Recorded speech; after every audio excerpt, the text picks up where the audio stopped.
विशेष विवाह कायद्याने भारतात न्यायालयीन विवाह कायदेशीर केलाय। या कायद्यानुसार जरी जोडपे वेगवेगळ्या जाती, धर्म किंवा संस्कृतीचे असले तरीही ते एकमेकांशी लग्न करू शकतात।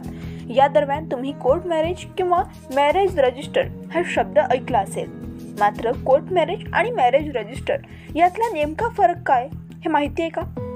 तर या दोन्ही शब्दांमधला नेमका फरक काय या संदर्भात या व्हिडिओच्या माध्यमातून ॲडव्होकेट दिनेश शर्मा यांनी माहिती दिली आहे, जाणून घेऊया। मॅरेज रजिस्ट्रेशन आणि कोर्ट मॅरेजमध्ये काय फरक आहे? तो मॅरेज रजिस्ट्रेशन कोणत्याही विवाहाच्या कधीही करता येतो।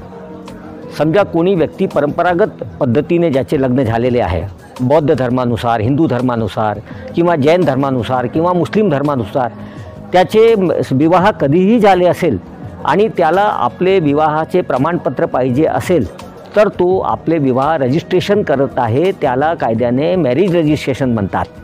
आणि ज्यामध्ये मॅरेज करण्यापूर्वी रजिस्ट्रेशन करणे आवश्यक आहे त्याला कोर्ट मॅरेज म्हणतो आम्ही। कोर्ट मॅरेजसाठी वेगळी पद्धती आहे आणि मॅरेज रजिस्ट्रेशन करण्यासाठी वेगळी पद्धती आहे।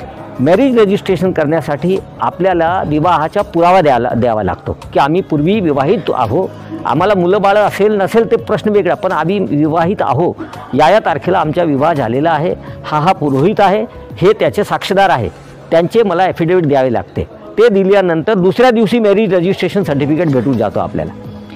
पण तुम्हाला कोर्ट मॅरेज जर करायचं असेल तर 1 महिन्यापूर्वी तुम्हाला नोटीस द्यावा लागतो, त्यामध्ये तुम्हाला ॲफिडेविट देऊन हे तिथे दाखवावं लागते की आम्ही अविवाहित आहो किंवा आमच्या आता या क्षणाला आमच्या कोणताही कपल जे आहे, पती किंवा पत्नी अस्तित्वात नाही, आम्ही वयोमर्यादानुसार पात्र आहो।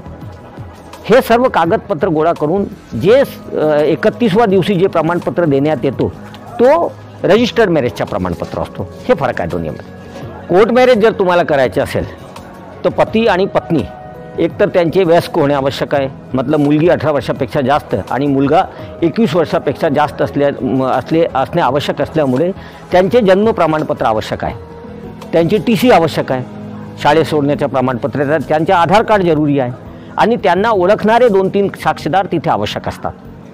तिथे पुरोहितची आवश्यकता नाही आहे, लक्षात ठेवा, कारण तो लग्न जे आहे ते पुरोहिताशिवाय होणारा लग्न आहे। कोर्ट मॅरेज तो रजिस्ट्रार ऑफिसमध्येच होतो, पण मॅरेज रजिस्ट्रेशन जे आहे तिथे तुम्हाला पुरोहितसुद्धा आवश्यक आहे, त्याचेसुद्धा शपथपत्र द्यावे लागते की माझ्यासमोर हे लग्न झालेलं आहे।